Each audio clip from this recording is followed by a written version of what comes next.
Welcome to Death Holler. Do you like scary movies?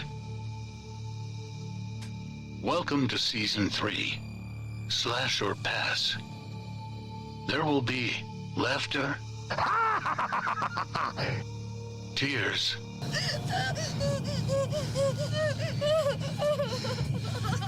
tender moments. Jason, my special boy. But most of all, screams.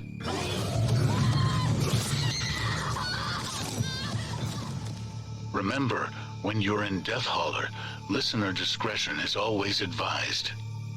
We hope you have a killer time.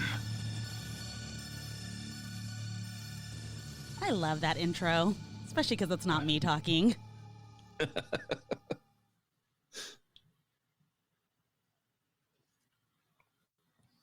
We got real quiet. It got real awkward for just 3 seconds there. Oh, I thought you were going to play the actual music to get us into the show. That's fine. I thought we were doing I'm so stupid. It's okay. I'll delete this. No one will ever hear this. And here we go.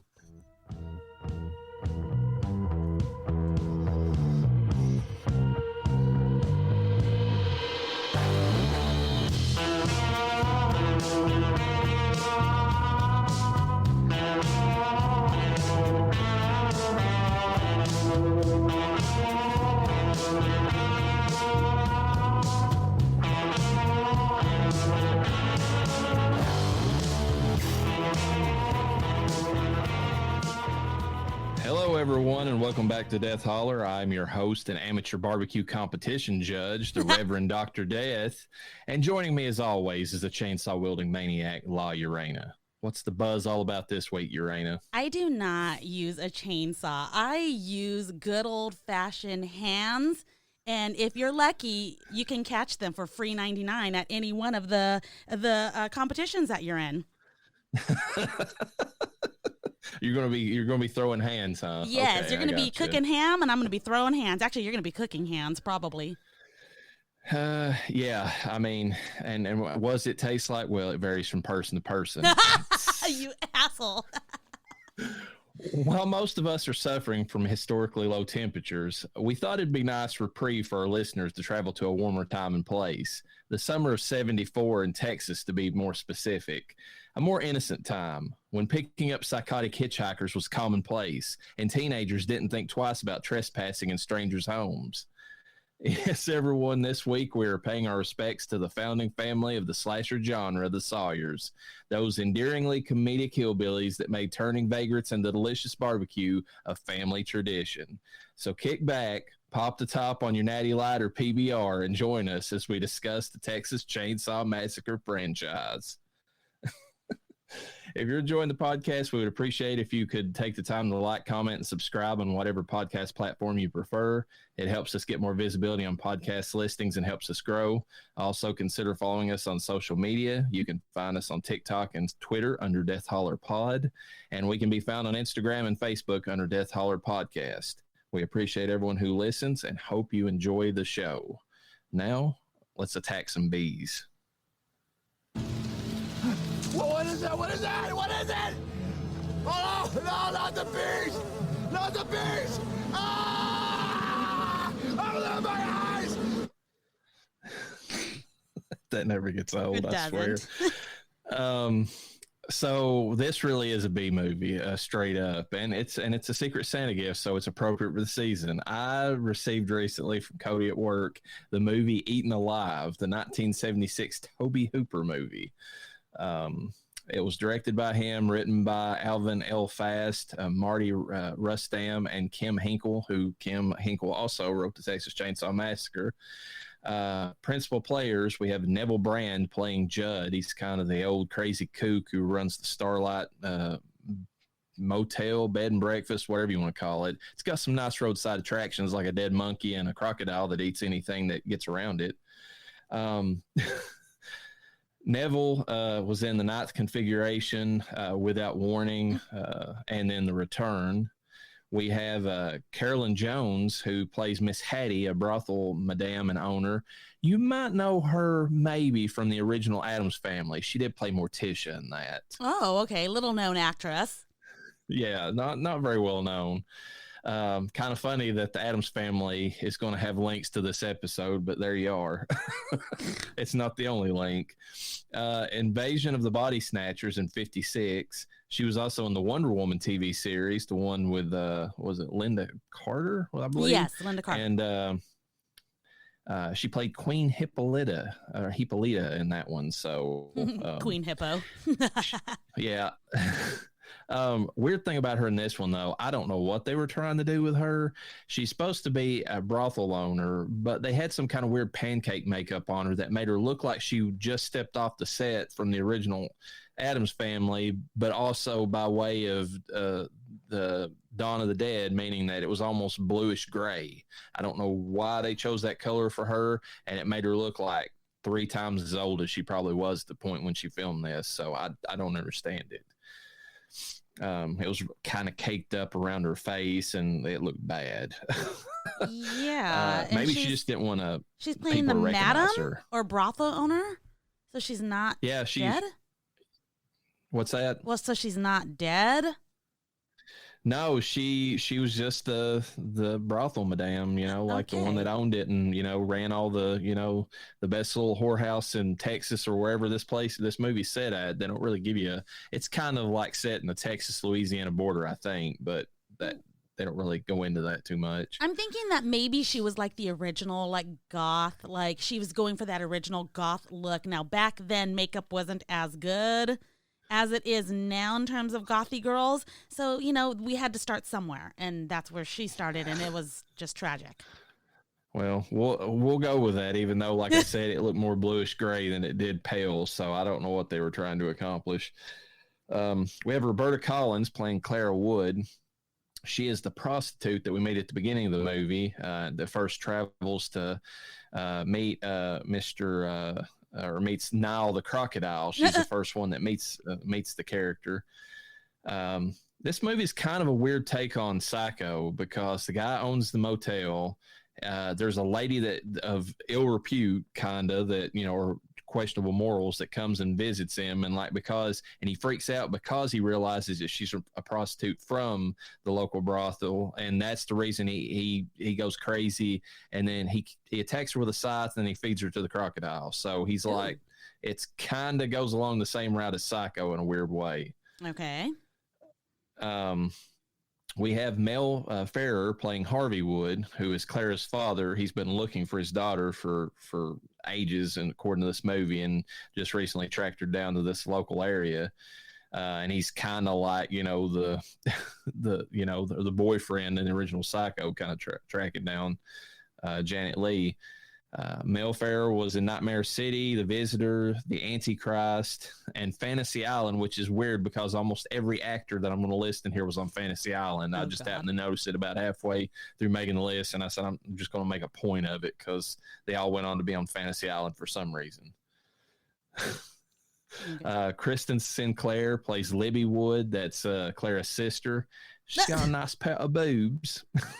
She likes to show them, too. Toward the end of the movie, at least. She was in Caged Heat, Portrait of a Stripper TV movie, and Dirty O'Neill. So that should give you an idea of what she did when she did movies. Oh, my God. She's actually not bad in this. She's like covered up for most of the movie, but then at the end, it's just, oh, well, I don't know where my dad's at and still looking for my sister, but I'm just going to kind of relax. And that means taking my top off for like 5 minutes, but that's how it goes. Marilyn Burns plays Faye. You'll hear that name again this podcast. She actually plays the pill-popping wife and mother of this. There's like a mother, daughter, and father that come to the place right after Clara dies at the beginning of the movie, and they're the ones that are tortured and have problems next after Clara disappears. We have William Finley, who plays Roy, who's the disturbed husband father in this, in the trio. he's really weird. They don't ever go into what's wrong with him, but like he starts talking out of his head, like begging his wife to kill him and then like forgive him, and then like she tells him to get the hell out of there because spoiler alert, well, Rutro Raggy, the little dog Snoopy that the little girl owns gets chomped up like real quick once they get there, and she's completely traumatized in the bed. Yeah. And the father is not, he's not helping her. And then the mother gets pissed, and then he gets pissed because he realizes that, you know, if he's not going to be in the doghouse for the rest of the rest of the night, he's going to have to go do something about it. And then when he goes to confront the owner about his alligator, things don't turn out well for him. William Finley was in Phantom of the Paradise, The Funhouse, which is another Tobe Hooper movie, The Black Dahlia, in 2006.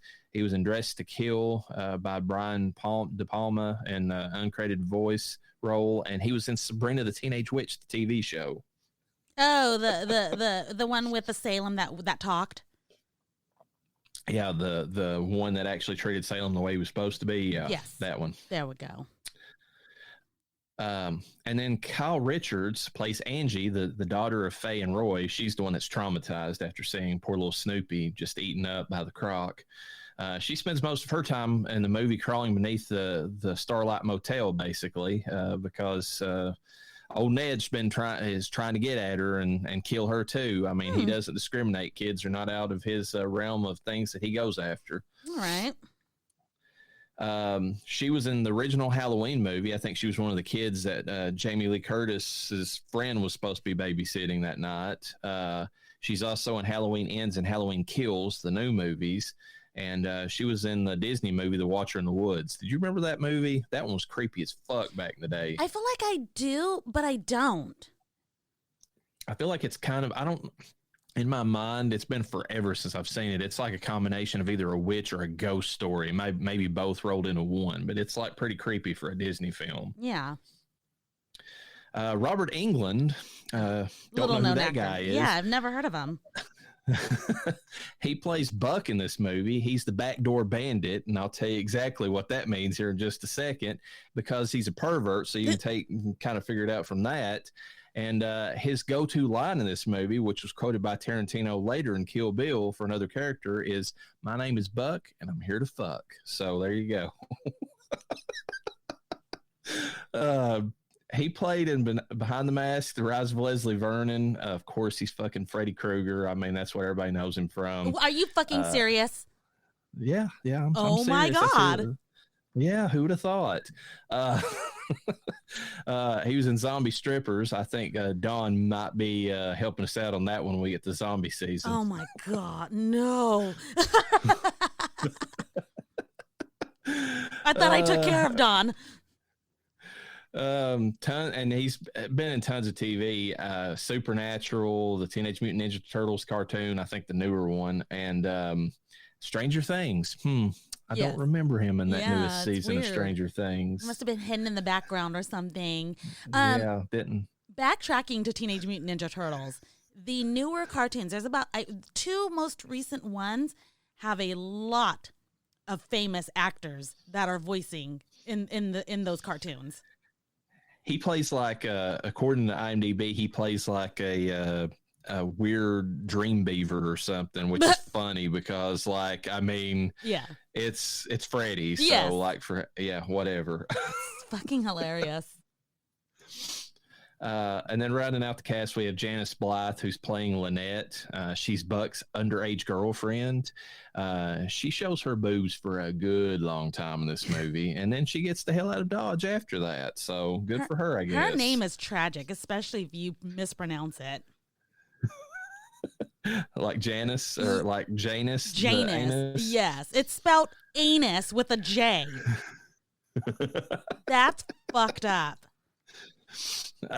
She was in The Hills Have Eyes 1 and 2, Phantom of the Paradise with one of our previous actors I just mentioned, and The Incredible Melting Man. So she was in some definite B movies back in the day. We are going to be reviewing The Hills Have Eyes during the human horror season, and I know you're dreading it because I have not seen part 2, but my husband said that there is a scene where one of the girls is getting the dong of doom.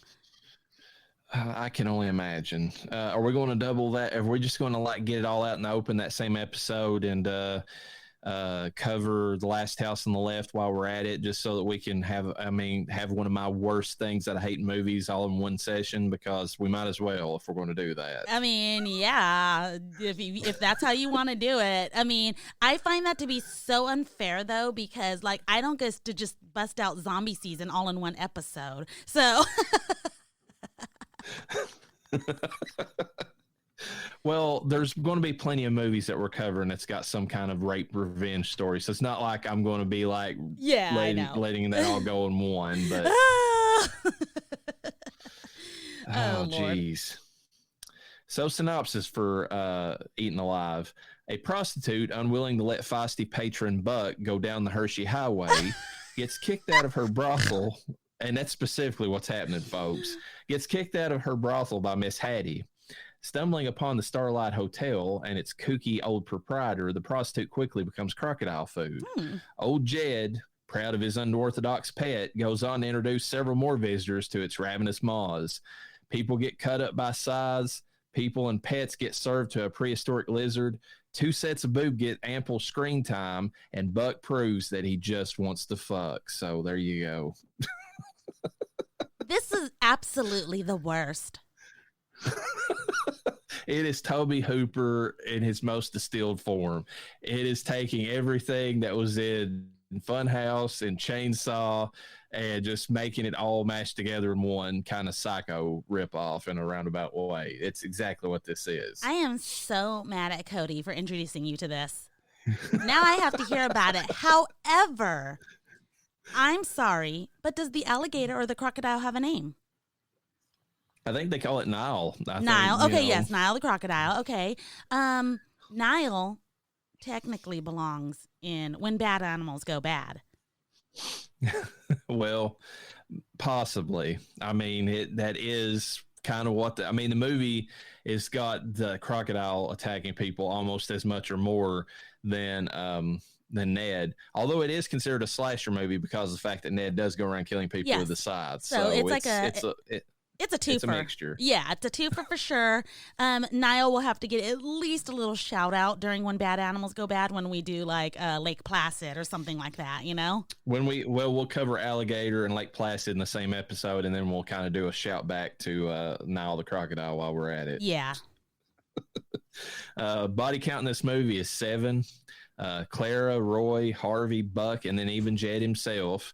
A monkey dies in the movie, but I think it dies of neglect because there's a scene of it just sitting in its cage, just sitting there, and then it randomly falls over, it pauses for a second, then falls over dead, and then that's the little girl finds it first, and that's when she starts freaking out. And while she's freaking out about that, it's when Snoopy runs off, and of course, then we have Snoopy getting eaten by the croc. So that's actually pretty sad. I don't like that. Yeah, it was a weird moment in the movie, and I don't know if it was supposed to show how, because it sets up that Ned's running this place is like a sideshow attraction type place, like you'd see in Florida. It's like, come see the gator. It's like, but it also shows he's a piece of shit. On top of the fact that he's killing people, and he's got these weird sexual hangups because he's just letting these animals just die in these cages. So I don't feel sorry for him whenever he kicks the bucket. I'll just put it that way. And he gets eaten by his own crocodile, so kudos to I was going to ask how Buck died. He kicked the bucket by getting... Yeah. Oh, eaten by his own alligator. That's awesome. Head first, by the way. Yes. That makes it a little bit better. Oh, it doesn't, because I feel like he should have suffered. I feel like they should have chomped on the legs first, then he can't get away. No, here's the thing. He already lost his leg, and that's Niall had already eaten half of his leg off, and so he had a wooden leg. The very first time that, or I think Roy in the movie, whenever the dad, he's trying to shoot the crocodile with a shotgun because of what he did to, the family dog and everything because his daughter's traumatized. Well, when Ned attacks him, he goes to shoot Ned, or he gets hit by a scythe, and then he accidentally pulls the trigger and he hits Ned. But the thing is, it doesn't affect Ned because it hit the wooden leg. So you know. So if the crocodile had only grabbed the leg at the end of the movie, he would have probably got away. So it's a good thing it was head first. Okay. I'll give him that. I mean, Niall really is like the epitome of when bad animals go bad, because dang. Yeah, and he makes a point of saying, he tells like Claire, because he's bragging on this thing because he got it from some guy upstate, you know, and he mentions the guy's name, and I looked it up, and it actually was a guy back in the day that was almost like the what's that guy that was on Netflix? Tiger. Yeah, the Tiger King. It was almost something like that, where the guy like sold these exotic animals and he even wrote a book about it. So the guy he name drops was an actual guy who did that sort of thing.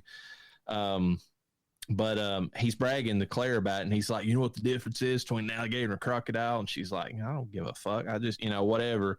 And he's like, alligators are slow when they get out of water, but crocodiles, they can go fast as, with anything else, and they'll get you, and so that sets up later in the movie. There's, the little girl has got like this little cage underneath the house, trellis or whatever, that's kind of separating the crocodile from getting underneath the house with her. And of course, Ned opens up that just enough for the crocodile to get in there, and it's like rushing toward her.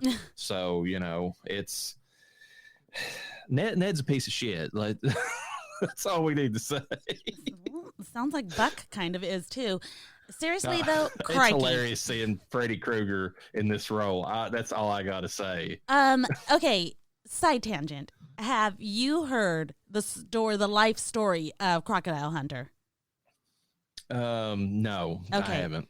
Time Suck did an episode of him, and there was these people were trying to hunt down this crocodile because he was attacking people, and the problem is that it wasn't the crocodile going into the people's area. It was the people going into the crocodile's area. So Steve Irwin had to prove that, hey, look, they don't really want to attack people, but they will if they feel like they're threatened, Mm-hmm. So what we have to do, this crocodile, is he didn't have any other friends or whatever, family. He was by himself. So he was really scared. It's like, we got to make him afraid of people. So no fucking shit. Steve Irwin catches this crocodile and fucking torments him for days. Just like yelling at him, screaming at him, shooting guns, like, in the air, like just to give him that sound and everything. Just torments the fuck out of this alligator, okay, which he did not want to do because he wasn't that type of, trainer. But this particular crocodile was super aggressive. So they let the alligator go. And every now and then, as soon as the alligator would get within a certain perimeter, they would like fire shots to let them know, hey, this is our area. And the alligator would go away. And that alligator, for the rest of its life, stayed trained to be away from that specific perimeter. Nice. So that's what they needed to do to Niall, is what I'm getting at. In addition to the fact that you have Buck trying to score with underage women, go down the Hershey Highway, and then Ned doing what he's doing, the N-word, the hard N-word, gets dropped in this movie at least twice. Dang, I didn't know that Niall was considered a hard N-word. Yeah, it's not that hard N-word. So, I've never heard the term, and I'm not going to say the full thing, but when Ned's bragging about what some of the things that to Claire at the beginning of the movie that Niall has eaten, he mentions an N-word mule. I don't know what that is, but okay, that's I know what he was saying. But it's dumb for him to use, like, it's stupid for him to use it because he had just said a black mule. But, like, because I've never... But that's not... There's a reference later in the movie, though, right whenever we're reintroduced to Buck for the second time, where these two guys are in a bar just randomly talking. They're talking about a colored guy that's playing pool, and the other guy's like, yeah, that dumb, and he says that word. Well, so it's dropped. That's directly referenced. Yeah, that's insane. Like, what? Like, because it makes no sense for the mule, because if they're trying to say a Negro mule, but it's like... Yeah, he says the hard N-word for the mule, and I'm just like, wow, dude, like, you went hardcore with that one. I don't know. It's kind of funny when you hear like a Southerner say Negro, it's like just say black, like, because it's supposed to be negro. It's a Spanish word, like you're not speaking Spanish. Well, and Southerners, when they go to say Negro, they typically let it. I mean, Yeah. it's like it gets very loose when they say it, and it sounds the other way anyway. So it's probably best not to even attempt it. That's another side tangent, folks. Yeah. Nick Cage rating for this, I'm going to give it Con Air. It's cheesy as fuck, but it is entertaining, if only for the outlandish characters. I mean, they're straight up comic book characters in this movie. And I think Tobe Hooper meant it because when we get into the discussions about the main movies, I think that's his MO when he has a lot of these. For my hubby who just entered the studio not too long ago, what's this movie called again? Eaten Alive. I don't know if I've seen it. It's got a crocodile in it. It sounds like it. Speaking of Nick Cage, did you see Nick Cage is going to be playing Dracula? Yes. We talked about it a few episodes and that ago. Renfield movie that they got coming out. Yeah, I'm kind of interested. Something about him, I can't wrap my head around him being Dracula. He's not going to be Dracula, is he? Yeah. Nick Cage is going to be Dracula? Correct. I think I think physically he looks the part. Aesthetically he does, but acting wise, we're going to find out. Maybe if he just doesn't say anything a lot like he does in a lot of his recent films, maybe.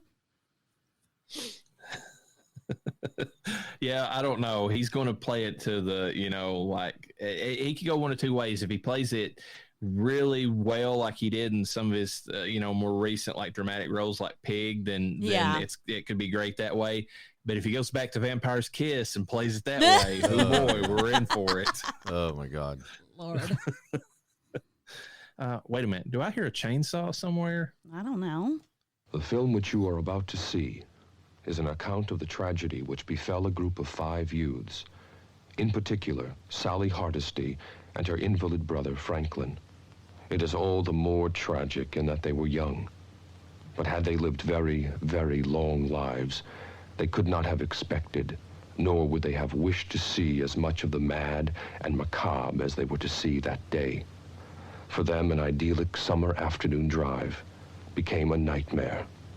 The events of that day were to lead to the discovery of one of the most bizarre crimes in the annals of American history, the Texas Chainsaw Massacre. I was thinking while that was playing, I was like, what was it? What if this was a remix of that? I'm sorry. I know I was supposed to go bum, bum, bum. But I was like, what if there was like all of a sudden a remix? You hear trap music and you just hear burr, burr, burr. I would only appreciate it if they took that camera to, whatever sounds or whatever that they do at the beginning of the movie, because I love that sound. It's so weird and out there. And if they did that and just like mixed it up and, kind of did some kind of beat out of it or something. Yeah, that'd be absolutely terrible, actually. But me, I can't be serious about anything. So.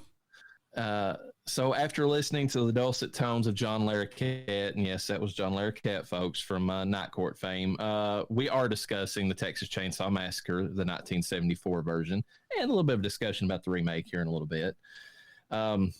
Directed by Tobe Hooper, written by Kim Hinkle and Tobe Hooper, music by Wayne Bell and Tobe Hooper, made on a budget of $140,000 US dollars, made $30.9 million. Holy and shit. The Mafia got most of that, and I'll get to that in the trivia. But hardly anybody in this fucking movie got paid. So, oh my God!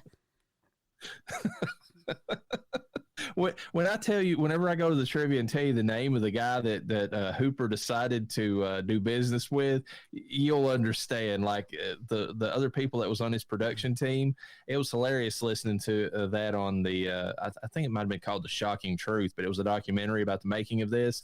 Like the production guys, they were like.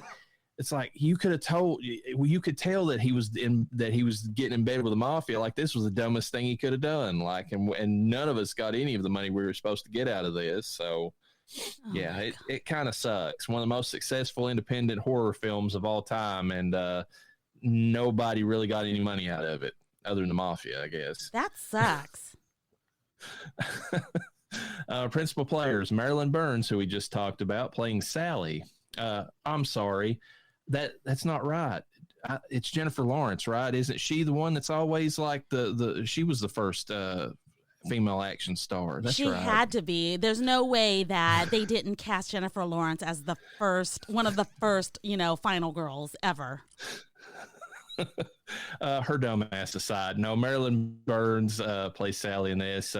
She's technically the first final girl. There's some debate. I mean, some people throw out Jess that we discussed on Black Christmas. Of course, Laurie Strode. She's not technically a full final girl. What they say is that there's two components to a final girl, according to genre. They have to endure a lot of misery and trial, terrible stuff before they finally reach their breaking point and turn the tables. But then they actually do attack the killer or whatever, and usually in like some inventive way.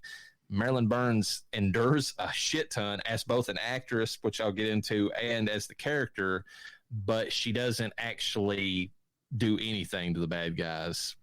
She just runs from them. So, which I'm sorry is realistic and smart. Yeah, and I mean, that's, if we're going to say anything about this movie, I got to say it right up front. I love this movie because there is no other movie that feels like a snuff film / documentary film like this movie. The way it was filmed, the way the angles they used, everything else, like it is so grindhouse that it's actually one of those movies that's better at the worst kind of way you can watch it, like just a janky VHS tape that's like, looks like shit. Best way to watch this movie because it looks like, it should have been some VHS tape you found in somebody's basement and like, what the fuck is this? Yeah. This really happened. The more that they clean this movie up, it kind of hurts it in a way. Sally is the kind of the pseudo first final girl, sister to Franklin. She survives the movie, but looks like she's been driven insane by the end of it. And the actress kind of was at that point too, to be honest. I mean, yeah, I don't know. I feel like I'd be laughing the same way she was too. Like, holy shit, did I just survive that? Oh, I'm going to tell you the reason she's really laughing in the trivia. Okay. And you'll probably agree with her, but yeah. She was, of course, also in some other movies in the series, Texas Chainsaw Massacre, The Next Generation. She's got like this role toward the end of that fucking weird-ass film where she's being rolled out on a gurney, kind of hinting that the final girl, which is Renee Zellweger in that one, sees Sally, being, wheeled out of the hospital at the same time she's been admitted. Texas Chainsaw 2013, she actually plays the old Sawyer / Carson, lady or whatever that gave the house to Alexandria Daddario. She's Double D Dario plays that part. Yeah, Double D Dario. Yes. Yeah. And she was in Helter Skelter and, of course, Eaten Alive. She plays the mother who gets tied up and tortured by Ned throughout that movie. So she got tortured in a lot of Tobe Hooper's movies. Okay. I don't know why she kept agreeing to come back for them. She liked it. Apparently. We got Gunnar Hansen, famous for playing Leatherface. He is the first masked slasher that we have yet to see on film. And he's the first one to gain fame, at least, playing Bubba Sawyer. Goes by Junior in some movies. They call him Jed in some, but I'm going by the lore of part 1 and 2 that were made by Hooper. I'm going to call him Bubba. He's just doing his job and defending his home against trespassers. He's more afraid of them than they are of him at one point in the movie. I swear they take like every like Southern name, Junior, Jed, Bubba, like everything. Like he's got, well, I guess it's funny because I mean I'm not from the South or anything, but like I know my son has several nicknames, so maybe, I don't know, that's a thing. I think it also depends on who's calling him that, because I mean a lot of people don't realize this because it kind of seems unclear in the first movie. Drayton, or the cook, the guy who runs the gas station / barbecue that is beating Sally, and when he's got her in the sack or whatever, he is actually Leatherface's older brother. Oh, a lot of people thought that was his dad. Yeah, I thought it was his dad too. Nope, that's his older brother, so that's why he's called Bubba, because he's Southern for brother. So there you go. that Gunner Bubba would come means? back for Texas Chainsaw 2013. He plays one of the Sawyer clan that's amassed at the windows right before they get shot. All to hell. The only thing I find funny about, I love that beginning of that movie, and we'll get into a little bit more in the next episode, but when we discuss it. But where the hell did all those Sawyers crawl out of? Like, there's only like 4 of them in this movie. And then when you watch the new one, it's like there's 20 of them all held up in that room. They've multiplied, apparently. Hold on. So, real quick, Noah was asking, is that a thing? Is Bubba like a nickname for brother? Yeah. We did not know that.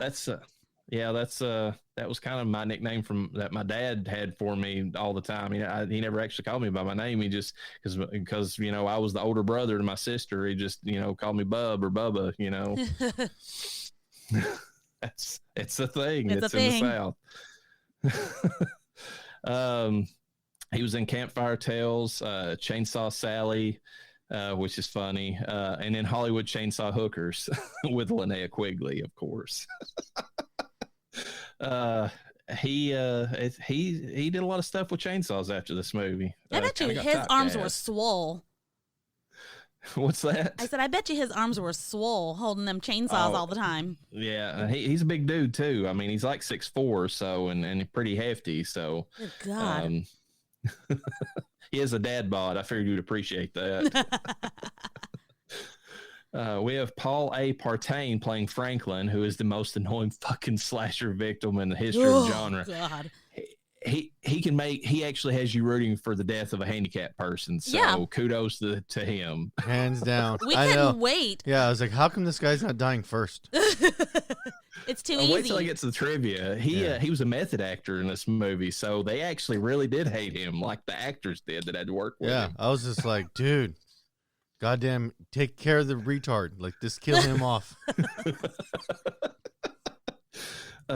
John Dugan plays Grandpa, the creepiest almost zombie in a movie history. Youngest guy in the cast. He was only 18 when he did this movie. Oh, shit. And there's a good reason why he never agreed to get back in that makeup, but I'll get to that later. Alan Danziger plays Jerry, who reminds me of Fred from Scooby-Doo. Yes, the van driver. The van driver. He's definitely a hippie, folks. And well, most of the cast is. William Vale plays Kirk. Terry McMahon plays Pam. Run around those short Daisy Dukes of hers before she gets strung up on the hook.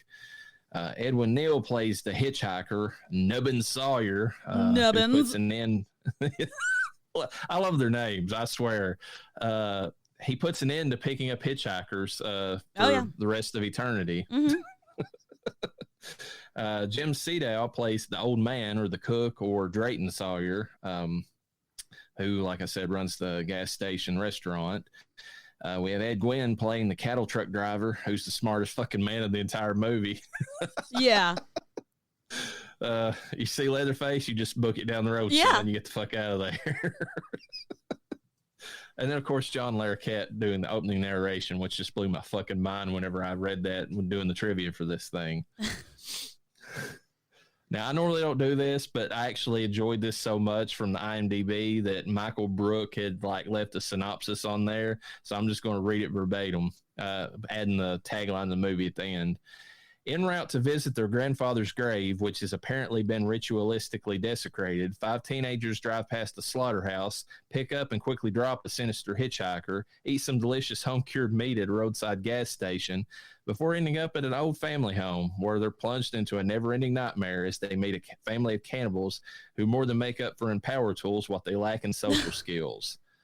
Who will survive and what will remain of them? Great tagline for a movie. Yeah. Only 5 people died in this. Body count's 5. We got Kurt with a sledgehammer to the head doing that death twitch, which looked amazing in the movie, actually. Pam, who's strung up on the meat hook and then frozen to death, which is an awful way to die, honestly. But Jerry, who's also killed by a sledgehammer really quickly.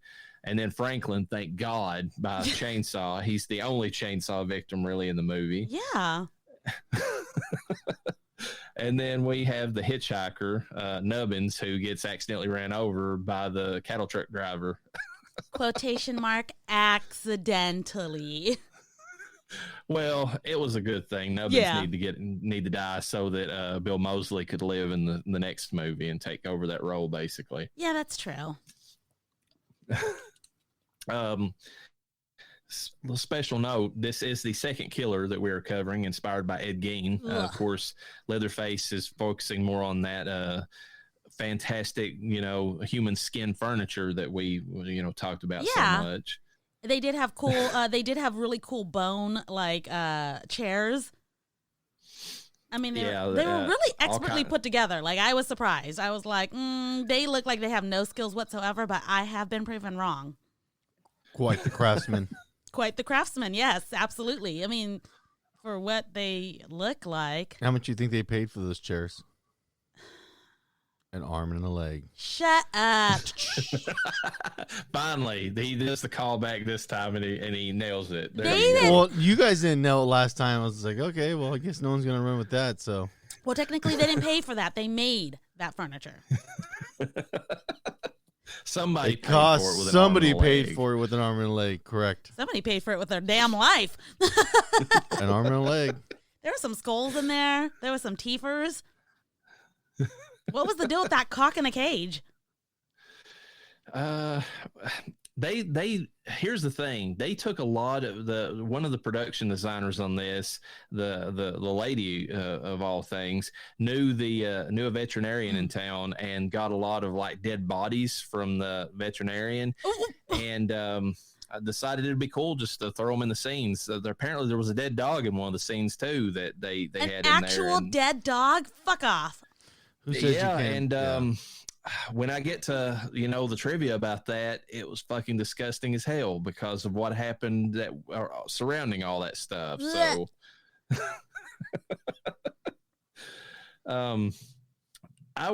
the thing about this movie is, I mean, just going into the discussion of it, this is like guerrilla, filmmaking at its finest. Like and not gorilla, but guerrilla. Meaning that if you see something that happens in this movie, they probably literally did it. I mean, or got something that very close to a similar, because they didn't have the budget to, play around with, a lot of Hollywood fakeness for anything. Yeah. And I think that adds to kind of why it seems like it's so realistic. We're going to probably discuss it more on the next episode, but just the mask. This is my favorite mask that Leatherface wears because it looks the most realistic, at least to me. Yeah. It didn't look too bad in the second one, but are we going to, at what point are we going to wait till the end to discuss all the masks? Yeah, okay. I figured because we'll cover more of the sequels, but but what's your thoughts on the mask in this one? I mean, just preemptively before all that. I liked it. It didn't look, because you start to get too Hollywood. You start getting into all these effects and everything. And so, yes, I did like the original mask. I thought it was hilarious when they put makeup on the mask. Can't put pig on lipstick, yeah. No, that wasn't makeup. That's just how it came. Like, oh shit! It's the whole thing of putting lipstick on a pig. Wow. Quite literally. The way that they even the way that they filmed the scene in the van at the beginning of it or whatever, and then the music they had playing, that whatever, something in a cafe, and it kept repeating while Nubbins was like going off on his whole thing about like talking about he wanted to take their picture and all that shit that he does. Like, I mean, it's got a real grimy feel to the movie. Like, it's I don't think you could replicate it. You can't. And this movie, from beginning to end, maybe it was just me, you can't be comfortable in this movie. It just feels, it's just got like you said, grittiness, almost griminess to it the entire time. I mean, they're hot in that van, Quite literally, yes. It's one of the things that makes this movie do really good is the pacing. It's breakneck pace the entire movie for the most part. Oh yeah. So it's hard to it's hard to really say why they do that, because it's such a fast pace that you're going to make bad decisions as a person. I think that's what plays into the movie itself, big time. Yeah.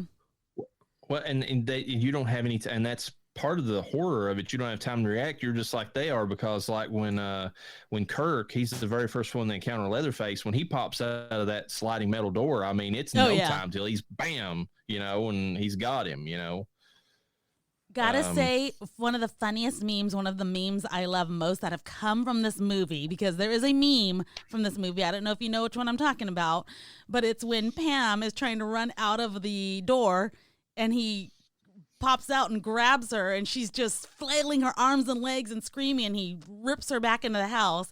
And it's a meme. It's an adorable like boyfriend girlfriend meme, and it's like when guys grab you from behind. Really? Just couples things. Relationship goals. Yeah, pretty much. The thing that, I mean, it's the pacing, like you said, but I mean, like the lack of sound, like those scenes with Leatherface, they don't have any background music. You're left to deal with what's in front of you in that scene. And I think that adds to the feeling like it's like you're watching more of a documentary, like you're watching it happen, as opposed to, like you've got the comfort of, this is Hollywood, because, the swelling music or the little harpsichord, pings or whatever. Yeah. Because the sounds that are in the movie, like the actual music, Hooper like combined like either animals noises, like from a slaughterhouse, or he mixed in like these weird like instruments that he had around his house, so like from these African stringed instruments that he would like drag the bow slowly across and then like edit it like to where he would speed it up or slow it down based upon what the scene demanded, and like that's all that really plays through most of the movie. Yeah, it's also the thing about it too, and this is the thing that got me, and this is the thing that had me, my titties twisted, was that it's the reality of what's going on around you. There's nothing around you. There's no one to call for help. There's no cars whizzing by on a busy road. There's no phones ringing, because there's probably no fucking phones. There's just the generators, because there's no electricity. You can hear that going on. That's just in the background. But like when you're in the house, you kind of just hear, maybe the wind chimes around you. It's just so quiet, not so quiet, but the noises that are going on around you that would normally be comforting. It's just scary that there's, your boyfriend's just disappeared and you're in this weird house looking for someone, and all you can hear is the screen door slamming and nothing else really. And it's dead quiet. It's like, where is he? He was just here a minute ago. And then, obviously the shit happens.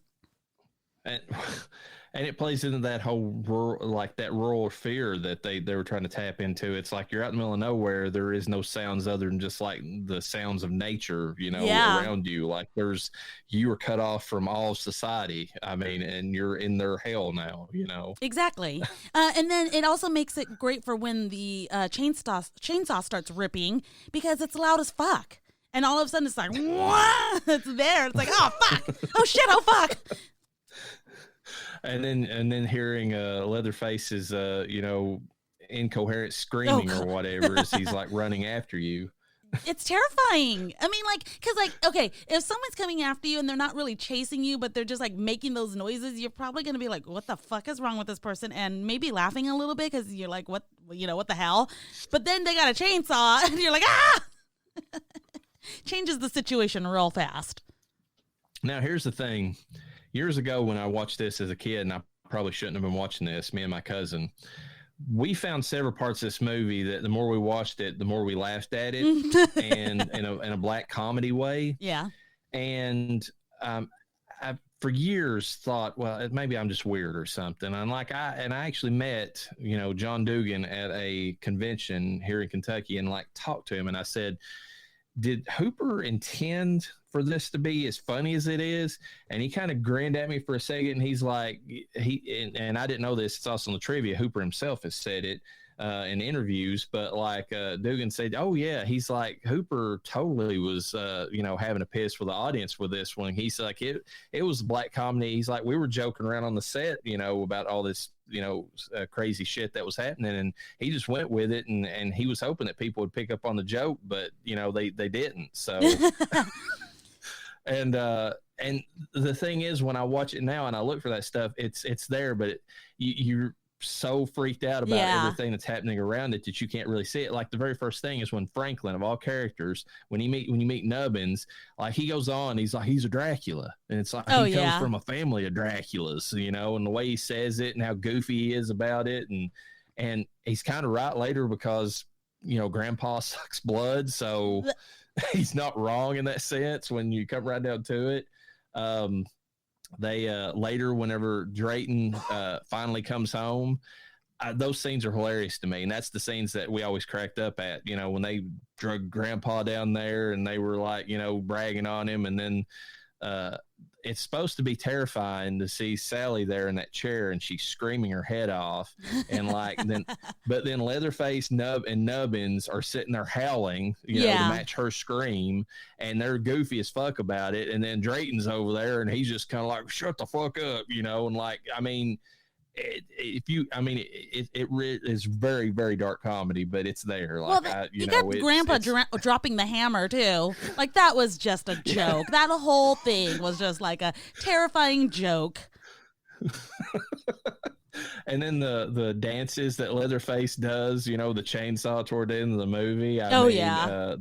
The makeup he puts on so he can pretty himself up for the dinner that they're having. And something I didn't notice until this time, when he kills, I think it's James, like he's already killed Kirk. Pam is, rises up out of the freezer and scares James right before James gets hit with a sledgehammer.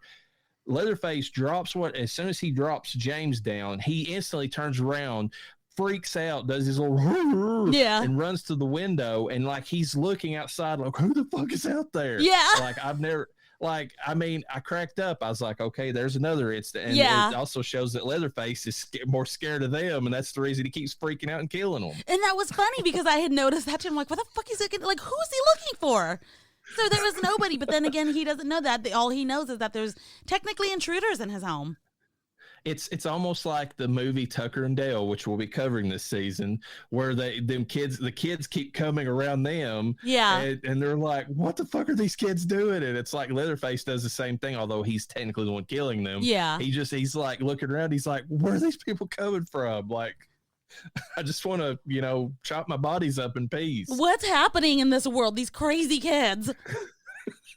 And they are breaking into his house. Like, I don't understand that.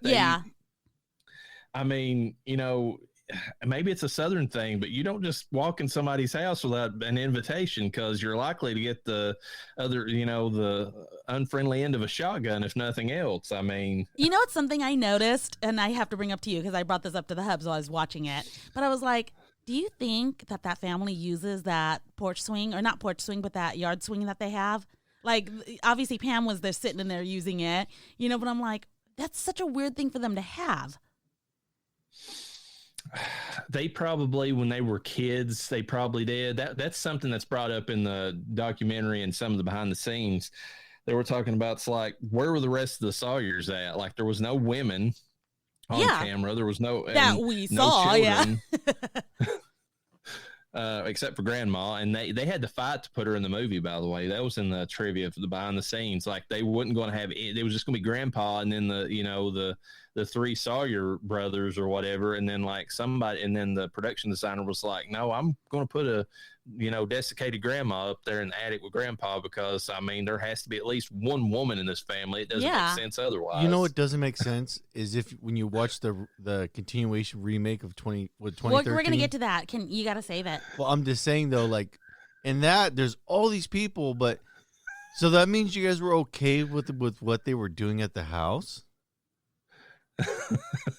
Yeah, there's a lot of plot holes in that one. We'll get to that in the next episode. There's a lot of problems I have with even because, well, I mean, we'll get to it, but even like the motivation you're supposed to have as the viewer, it's like, huh, what? Yeah. But yeah, like it's really weird. Like the dark comedies in this movie, and like I can't unsee it now. And the thing that always got us thinking along this line to begin with is that trucker, because like he doesn't even attempt to try to start that car up. He just like fuck this, and he books it. Like, and he's still running. Me and a friend in high school made a joke one time that he's still running this day. Yeah, like legend says he's still running. Well, and that is one of the first. Okay, this is one of the first instances of why like black people not being victims in movies. They don't make stupid decisions. Like That's white true. people, it's white people are the ones that are making the dumbass decisions. What's that noise? Let's go walking into investigate. people's houses, Yes. staying the fuck around. Yeah. I mean, and like technically, these are like hippie. These are hippie kids. They're supposed to be like, oh, everything, free, blah blah blah. Like, obviously, you you hear James talking about trying to barter for gas. Oh, I'll leave my guitar, and you will just, give him a couple bucks, and we'll come back. And it's like, that hippy dippy shit goes out the window when someone's showing you pictures about slaughter and they're talking about how amazing but it they is. don't know that he lives there, though. Yeah, but that whole idea of hippy dippy went right out the window when the guy started being a weirdo. They're like, fuck this, kick him out. Let's get out of here. This wouldn't have happened if they had been driving a Prius. Really? You don't have to stop in weird towns when you're in a Prius.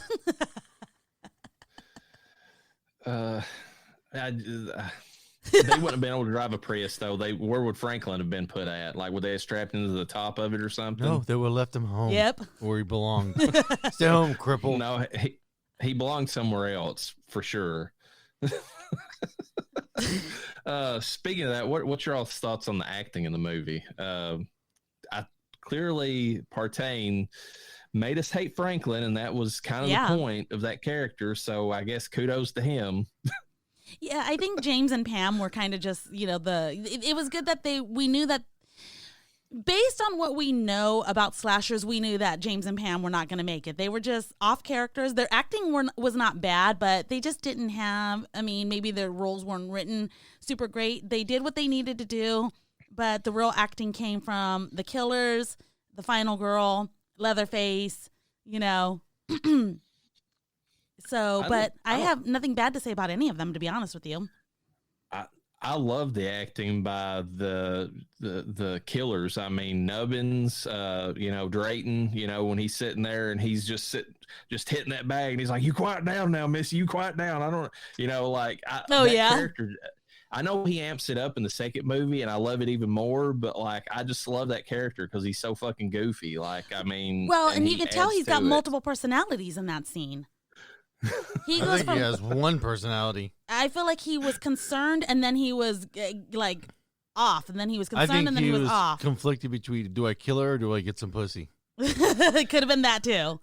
You know what's funny is that the actor was conflicted during the filming of that scene. So that's funny that you picked up on that, because this skipping ahead a little bit to the trivia, but that was a real broomstick. It wasn't lightwood. It was a full, broom. Like Hooper, he was an ass to his actors. Like, gave them, Hollywood, fake anything to kind of simulate it. And he kept telling him, he's like, they spent 6 to 8 hours or around that time filming the scene where she is constantly getting beat with that broomstick. And he was pulling his punches, and like Hooper was like, because he didn't want to hurt, Marilyn Burns, and and then Hooper was like, "I can see you're pulling your punches. You're going to have to do this right, or we'll be here all night." Toby Hooper hates his actresses. The beatings will continue until morale improves.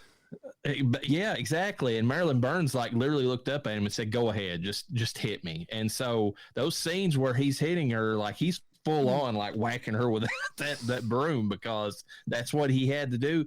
And he said the funny thing was that once he committed to the scene, he actually kind of got into the character. I really like this now. Yeah, he actually says it that way. It's funny. Is choking you out of the question? What are we doing? What's that? I said, is choking you out of the question? What are we doing? Are you offering to choke the Reverend? No, the girl. What? I'd appreciate we didn't go that route right now, but yeah, I don't think people give enough credit to Gunnar Hansen's Leatherface in this. Like he actually went to a campus for I mean, he says it himself. So however people hate this word, you can hate it, but retarded adults. Like, I mean, that's what it was. It was, kind of like a daycare place. He went to a retard camp. That's basically what he did. My husband and I are big. We say this all the time that it's people that have made the word retard a bad word when it actually has a legitimate meaning delayed, slow. Yeah. It does not need to be an ugly word. So why are we making it an ugly word? So we use the word, and not so much to be assholes about it, but it's a legitimate word. It's a word we use in our work because it's actually part of automotive. Yeah, I use that word retarded all the time. Well, what is it retarded? What's going on? And that's not to mean is it stupid? Is it slow? Is it delayed? Is there, It's a word that, I mean, is, lost all meaning because, I mean, yes, there are people who use it in a bad way, but I mean, there's also people that's gotten so sensitive about it that you can't use it even for the other meanings it's supposed to have. Exactly. The direction that we're heading, it's not going to be a long time before people start getting offended when you say, are they slow? Are they delayed? When is that? I feel like that's going to start becoming offensive to people. It's like, don't say that. And it's like, okay, but that's exactly what the situation is. Anytime I hear someone say, don't say that, guess what I want to do? I want to use that. Say it. To figure out a way to use it like the most finesse way I can. I agree with you. It's like when you're told that you shouldn't, that's whenever you feel like it. So he went to school for the mentally delayed. He went to retard camp, and this is what happened. He found a plethora of retards. Seriously, he went to a local, school for, retarded adults, and he spent some time there to kind of match their body language, and that's what he incorporated in the role, and it comes across. Like, I mean, you can tell that something isn't right. With, I mean, he's got almost like the mind of a child. Like, I mean, even if he is this hulking monster. You think he was shocked as how many retards were there? I can't believe there's this many retarded people in one place. It's like a concentration of power. It's funny how he phrases it, though, in the documentary, because he says that after 2 or 3 days of being there, when he was walking across campus, nobody could tell that he was not one of the people there. It's like when you're a zombie and you're walking out into a zombie crowd and you just cover yourself in zombie guts and everything, and it's like, oh, it's one of us. I thought you were gonna say something like he was like Lord of the Flies. They thought he was an amazing genius. No, it was. He said he blended in so well that they couldn't tell that he wasn't even from that school. Oh man, that must have made him happy and sad. Oh shit, they really think I'm retarded. But he's a lot of his acting in the movie, the reason I bring him up is because it's nonverbal. Like, he can't speak. So it's almost like, Boris Karloff had to do with Frankenstein. He had to act with his body and his mannerisms more than he did anything else. Yeah. And that's tough to do, especially in a movie which is so out there. Because, I mean, every other character in the movie, I mean, you got Marilyn Burns who's screaming her fucking head off. Through the entire movie. I mean, not in a bad way. She's actually got a very effective scream, but she's got a realistic scream. She doesn't have a Hollywood typical woman scream. She's got a I'm fucking scared for my fucking life scream. I told Noah, I was like, I have never in my life heard more realistic screaming, because it was almost ugly. Like, it wasn't cute by any means. It was just her ah, ah, ah, ah. And I was like, that's exactly what I would be doing if I was being chased by a guy in this fucking horrific mask. It was a little too much sometimes. Sometimes it was, but in her chair, it was a bit too much. But when she was running for her life and she's flailing and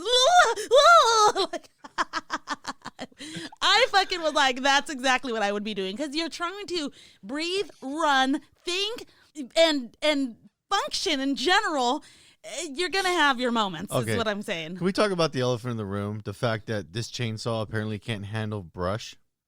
But it can handle fucking doors and bones. This is a bit of trivia, but there's a reason for that.